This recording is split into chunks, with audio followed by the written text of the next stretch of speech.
Three, two, one.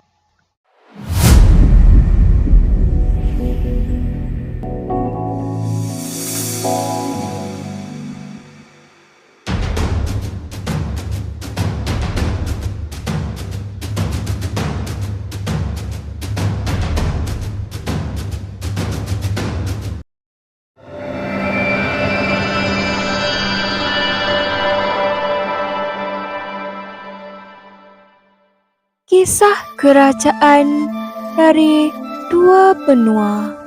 Hubungan baik terjalin mesra. Muslihat terselindung di sebalik kata. Dipinta sembah, ditimpa binasa. Pada pertengahan kurun ke-15, Empayar Cina mula menjalankan hubungan diplomasi dengan Melaka.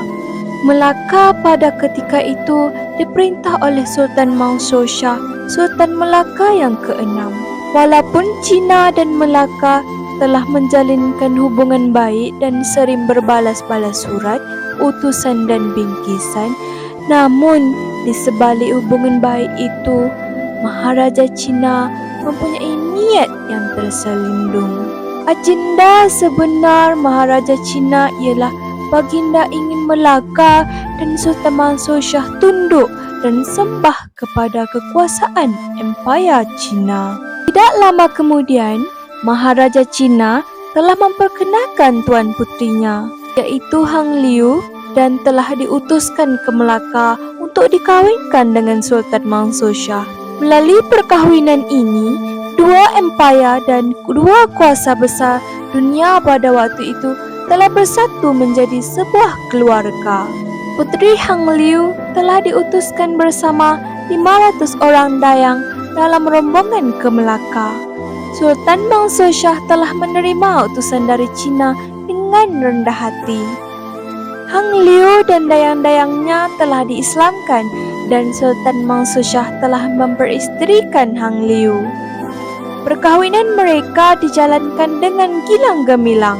Setelah berkahwin, Sultan Mansur Shah telah diundang ke Cina oleh bapa mertuanya. Malangnya, Baginda tidak dapat menghadirkan diri.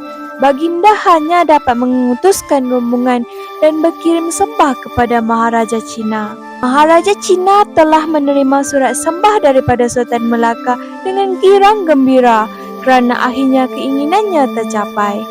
Melaka telah tunduk kepada Cina. Selama beberapa hari, Sultan Melaka berkirim sembah. Dengan takdir Allah Ta'ala, Maharaja Cina telah ditimpa penyakit katal di seluruh tubuhnya. Kulit Baginda menjadi kemerah-merahan seperti biji saga dan mula mengelupas. Penyakit ini telah merebak ke seluruh badannya. Baginda kelihatan sungguh panik dan terus memanggil tabib untuk mengubatinya. Semakin diubatinya, semakin bertambah gatal. Oleh itu, Maharaja telah menitahkan untuk memanggil semua tabib yang ada pada zaman itu untuk merawatnya. Namun, usaha berikut gagal. Seorang tabib telah datang kepada Maharaja. Dia mengatakan bahawa Baginda telah terkena tulah. Tabib itu juga berkata bahawa penyakit tersebut tiada penawarnya kecuali Maharaja Cina perlu meminum air basuhan kaki Sultan Melaka. Setelah mendengar cadangan yang dikemukakan tabib itu, Maharaja Cina telah menitipkan surat ke Melaka untuk meminta air basuhan kaki Sultan Mansur Shah. Dan belayarlah utusan dari Cina ke Melaka.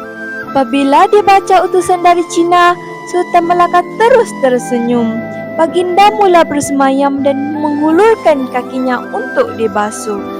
Air basuhan kaki Baginda telah dikumpulkan dan dicurahkan ke dalam beberapa buah tempayan. Tempayan dan surat daripada Sultan Mansur Shah telah dibawa pulang ke Cina. Tamatlah penantian, terhentilah penderitaan sang Maharaja. Tidak sempat dibacakan surat yang diutus dari Melaka, Maharaja terus meminum air tersebut. Dibasuhnya muka dan seluruh anggota badannya. Penyakit kedal itu telah hilang serta-merta. Maka sembuhlah Maharaja Cina daripada penyakit kedal itu.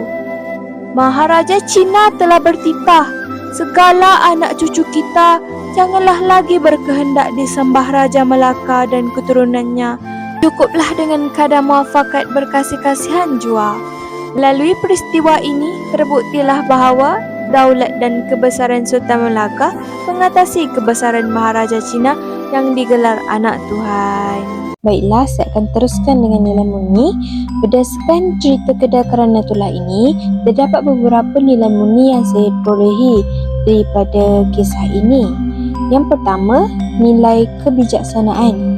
Contohnya, Sultan Mansur Shah menunjukkan kebijaksanaannya dalam mengendalikan hubungan diplomatik dengan China. Baginda juga menerima utusan dari China dengan rendah hati dan bersedia mengahwinkan diri dengan Puteri Hang Liu. Ini membolehkan Melaka menjalin hubungan baik dengan kuasa besar seperti China. Nilai murni yang kedua ialah keadilan. Contohnya, walaupun Maharaja Cina pada mulanya berniat untuk menjadikan Melaka sebagai negeri naungan, Sultan Mansur Shah tetap mempertahankan kedaulatan Melaka. Tindakan baginda menghulurkan air basahan kaki kepada Maharaja Cina menunjukkan keadilan dalam menjaga maruah dan kepentingan rakyat Melaka. Nilai murni yang ketiga ialah kerjasama. Contohnya, perkahwinan antara Sultan Mansur Shah dan Puteri Hang Liu melambangkan semangat kerjasama antara dua empayar. Ini juga membawa kepada pertukaran budaya, teknologi dan idea yang bermanfaat bagi kedua-dua pihak. Nilai murni yang keempat ialah kepercayaan kepada Tuhan. Contohnya, kisah penyakit Maharaja Cina yang hanya dapat disembuhkan dengan air basahan kaki Sultan Melaka ini telah menunjukkan kepercayaan kepada kuasa Tuhan. Ini juga mencerminkan keyakinan bahawa setiap penyakit ada penawarnya dengan izin Allah. Dan nilai murni yang terakhir ialah pengorbanan. Contohnya, Sultan Mansur Shah sanggup merendahkan diri dengan menghulurkan air basahan kakinya untuk membantu Maharaja Cina. Ini adalah pengorbanan besar yang menunjukkan keprihatinan baginda terhadap kesejahteraan orang lain. Oleh itu, terdapat 5 nilai murni yang saya perolehi dari kisah kedai Karanatullah ini. Sekian, terima kasih.